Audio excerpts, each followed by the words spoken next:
Hi, welcome to the video. So today what I'm going to do is show you my 3 scarifiers and take you through some pros and cons of each, and you can tell me which one you think is best. Of course, the easy answer is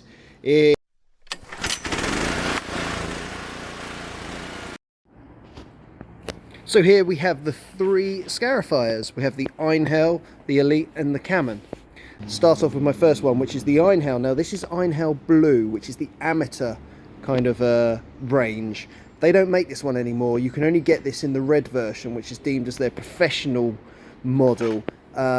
Basically, as far as I can see, is it just means that it's got some better wheels on it. It's just put together a little bit better, bearing in mind that I've had this for about 8 years now. You may notice that the pull cord is off. That's just because I'm just replacing that at the moment. But to be honest, it hasn't really let me down. Now this is priced at around £250. It's 35 kilograms in weight and the working width is 42 centimeters. So I think this is an ideal scarifier for a gardener who does the odd bit of scarifying, or maybe someone who's just breaking into the industry and they want to get a scarifier so they've got the flexibility to just scarify at will and not have to worry about going to hire one and things like that. And obviously the expense of hiring one, you only £250, you only need to make 1 or 2 hires, and you've already sort of made your money back, if you see what I mean. Also, even if you are going to use this a lot, at £250 you could almost get rid of it at the end of the season and buy a new one. And you could actually do quite a few seasons before you get anywhere near to the price of these more professional lawn scarifiers are. So this is the Einhill. One thing about this, it's very easy to use. You just pull the dead man's handle, start the engine, make sure that it's on its highest setting, or else you'll start scarifying the ground. And then obviously you have your predetermined settings, so you can't be really precise, but you know, it's very easy to change up. Then we go on to this small Elite here. So this is the Elite E401. This is retailing roughly about £920. I've seen it a bit more, a bit less. It's obviously got the Briggs engine on it. It weighs 40 kilograms, so 5 kilograms more than this one. And it's got a 40 centimeter working width, so a couple of centimeters smaller than this one. The Briggs engine, never had any issues with.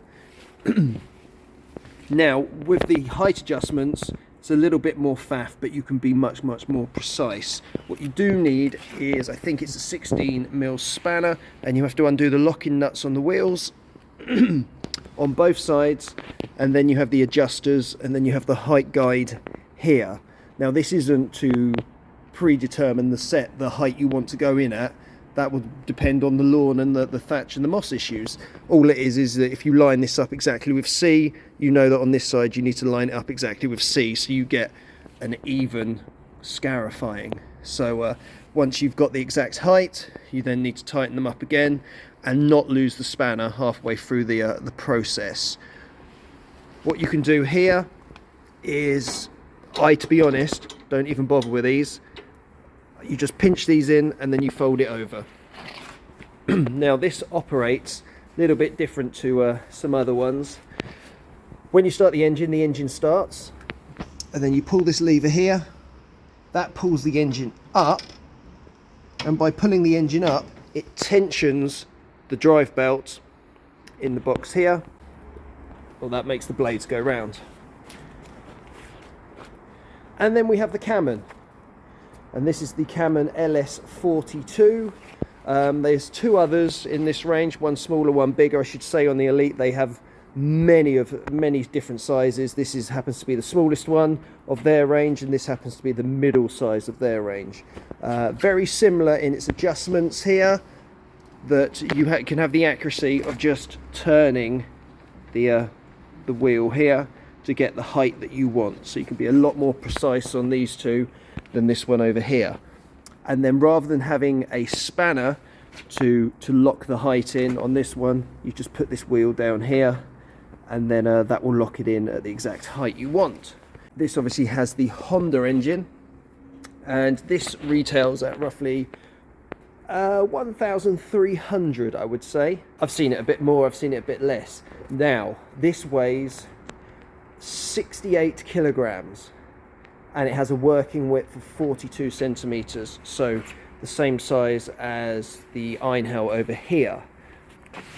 Now, this has a few features on it which this one does, these two don't. And this is the thing I really like about this, and this is why it's probably my favorite of the two, or actually I'm going to say it's definitely my favorite of the two, is the wheel scrapers. Now, when I saw these, I wasn't sure whether they, you know, I liked the idea of it. I wasn't sure whether they were going to do a great job. I can tell you they do a brilliant job. Now, the problem is when you're scarifying, the waste builds up on the wheels, and as they build up, the front and the back as well lift, and what that means is it reduces the depth that you're actually going in, so you have to keep periodically stopping and scraping the wheels off. With this, it doesn't happen. It's not a problem. You can just carry on and you have consistent scarifying heights, so that is perfect.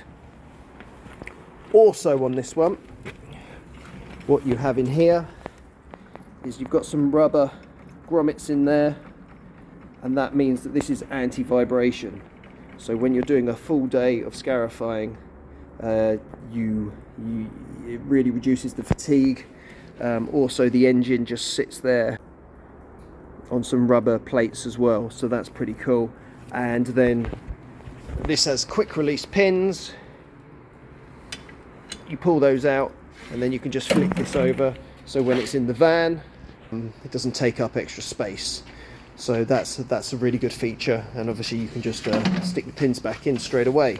Now, I bought this one in 2014, this one in 2017, and then this one came along in 2020 maybe, can't really remember. But I've done plenty of videos on this one, and then I've also done a really successful video which is comparing these two, the amateur versus the professional one, so feel free to check those out. Now, having used them all for a long period of time, I can honestly say with this one, nothing yet has gone wrong with it, apart from when I let go of it down a steep drive and it crashed into my van, and that bent this. But I can honestly say that was my fault.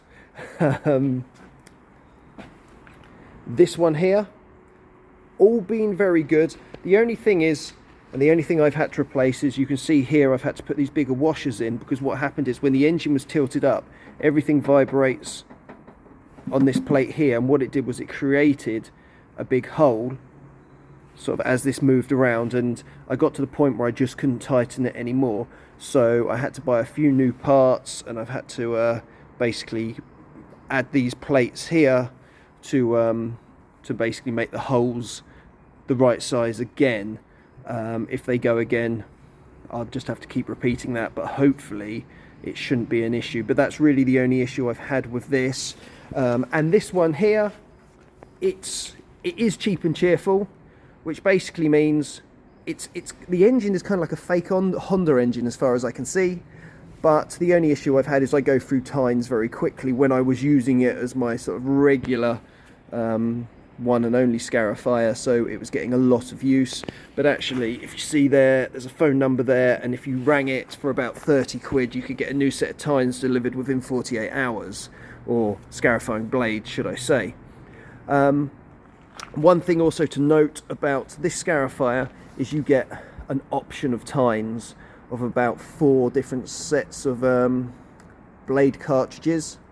So I have the free swinging blades currently on this, but also I have the renovation blades, and I will be putting a video out shortly on how to change the blades over, or the cartridge over, so look out for that one. These are the 3 scarifiers.